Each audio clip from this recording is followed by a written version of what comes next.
नमस्कार, news D vibes में आज आपके साथ आपके पास लेकर के आई हूँ एक रोचक प्रसंग। कहावत सभी ने सुनी है, कहते भी हैं कि बंद हो मुट्ठी तो लाख की, खुल गई तो फिर खाक की। तो इस कहावत को कैसे और किसने बनाया, कब ये लागू हुई, तो इसके पीछे भी एक प्रसंग है कि किसी राज्य में एक राजा हुआ करते थे।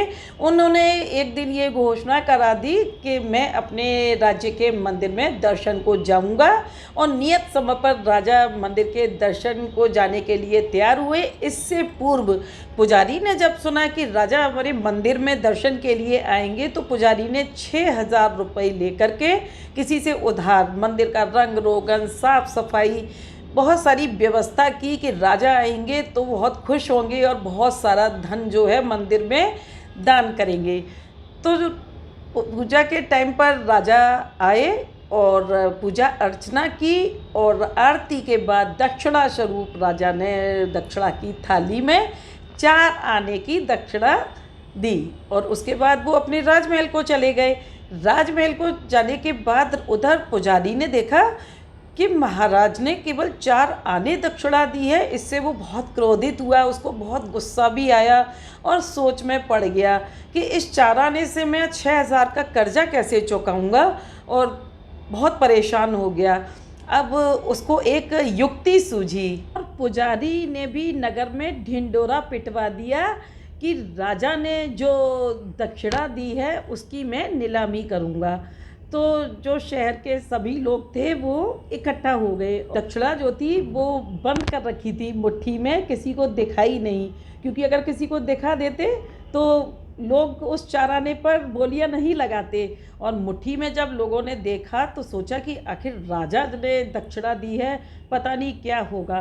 तो 10,000 से बोली स्टार्ट हुई, और 10,000 से बोली स्टार्ट होते होते होते होते 50,000 पे पहुंच गई। 50,000 पे बोली पहुंचते ही पुजारी ने तुरंत उस बोली को वहीं के वहीं रोक दिया और कहा कि बस मेरा मन नहीं है, अब मैं इसकी नीलामी को यहीं रोकता हूँ, और मैं किसी को भी ये दक्षिणा जो राजा ने चढ़ाई है वो नहीं देने वाला।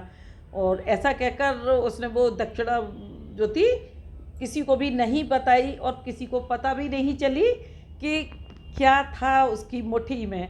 तो जब राजा को इस बात का पता लगा तो राजा ने कहा कि मैंने तो 4 आने चढ़ाए थे, और अगर लोगों को ये बात पता चल गया, इसकी 50,000 तक की बोली लग गई है, और लोगों को ये पता चला कि मैंने 4 आने चढ़ाए हैं, तो मैं राजा हूँ और मेरे लिए अच्छी बात नहीं होगी। पुजारी के पास तुरंत राजा ने जो था संदेश भेजा और कहा कि जो 50,000 की बोली लगी है मेरी दक्षिणा पर, मैं उसको दुगना करके दूंगा, किसी को भी बताना मत कि राजा ने क्या दक्षिणा दी है। तो अब जो था राजा ने 1,25,00,000 करके पुजारी को दान दिया, अपनी उस 4 आने की नीलामी के जो दाम लगे हुए थे। तो पुजारी बहुत खुश हुआ, और उसके मन की बात भी हो गई, और उसी टाइम से जो है ये कहावत बन गई कि बंद है मुट्ठी तो लाख की, और खुल गई तो फिर खाक की। क्योंकि बंद मुट्ठी में किसी ने नहीं देखा कि क्या था। और इससे हमें बहुत प्रेरणा भी मिलती है। ईश्वर ने सृष्टि की रचना करते वक्त ना 3 चीज़ों की भी रचना की, कि अनाज जब हमें दिया है तो उसमें कीड़े भी पैदा किए। अगर ईश्वर अनाज में कीड़े पैदा नहीं करते तो आज जो मनुष्य है उस अनाज को भी सोने चांदी की तरह संरक्षित करता। और इंसान की मृत्यु के बाद उसके शरीर में दुर्गंध पैदा की, ताकि लोग मोह माया में ना पड़े। अगर ऐसा नहीं करते तो कोई भी इंसान अपने मरे हुए व्यक्तियों को जलाता भी नहीं, क्योंकि हर कोई अपनों से बहुत प्यार करता है और अपनों से जुदा होना बिल्कुल भी नहीं चाहता। तो ये हमारे ईश्वर की रचना थी। और तीसरी जो है, जीवन में किसी भी प्रकार का संकट आने पर रोना और भूल जाना। जब हमारे जीवन में बहुत बड़े बड़े दुख आते हैं, बहुत कष्ट पड़ जाता है, तो इंसान को रोना भी आता है और रोते भी हैं, और समय के साथ उस दुख को भूलने की कोशिश भी करते हैं। अगर ऐसा नहीं होता तो इस संसार में हर व्यक्ति के लिए निराशा ही निराशा होती। कोई भी क्या कहती है अपने गम को भूल के आगे का जीवन जीने की कल्पना भी नहीं कर। और समय के साथ अगर ईश्वर ने ये भूलना या रोना नहीं दिया होता तो निराशा ही निराशा हमारे जीवन में होती, चारों तरफ दुख ही दुख होता, और कभी भी आशा या प्रसन्नता जैसी कोई चीज़ ही नहीं होती। तो ये 3 चीज़ें जो हैं हमारे ईश्वर ने हमें इसीलिए दी हैं कि जब भी हम पे कोई कष्ट आता है, कोई परेशानी आती है, या कोई भी चीज़ है, जब हमारा ये मन करता है कि इस चीज़ को हम खर्च ना करें, इसका संग्रह करके रखें, तो बस ये चीज़ें हमें याद दिलाने के लिए हैं कि जब ईश्वर ने इनको हाँ, इस तरीके से हमें दिया है कि हम इनको संरक्षण नहीं कर सकते इनका, तो हमें भी ईश्वर के विपरीत नहीं जाना चाहिए।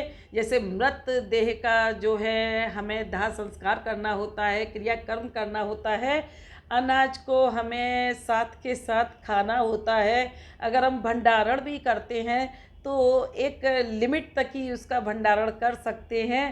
तो क्योंकि ज़्यादा भंडारण करें उससे अच्छा ये है कि हम भूखे और जो ज़रूरतमंद हैं उनकी हेल्प भी करते जाएं और अपने लिए भी उसका प्रयोग करते जाएं। और जब कभी दुख निराशा हमारे साथ हो तो दुख के साथ हम रोएं, अपने दुख को दूर करें, और फिर से एक उम्मीद के साथ कि आने वाला कल जो है हमें खुद ही संघर्ष करते हुए अपने बुरे दिन को पीछे छोड़ते हुए आगे के अच्छे दिनों में हमें फिर से लाने की कोशिश करनी है उन दिनों को।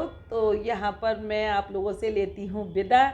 मेरी कहानी आपको पसंद आई हो तो लाइक कर दें। अब मैं लेती हुई इसी के साथ आप लोगों से विदा। तो जैसा कि मैं सभी लोगों से बार बार आग्रह करती हूँ और विनती भी करती हूँ कि हंसते रहें, हंसाते रहें, मस्त रहें, व्यस्त रहें, और देखते रहें मेरे चैनल को। और पहली बार आए हैं तो बेल आइकन को प्रेस कर दें, सब्सक्राइब कर लें। फ्रेंड्स एंड फैमिली के साथ मिलती हूँ आपसे न्यू पोस्ट के साथ और कुछ रोचक जानकारियों के साथ।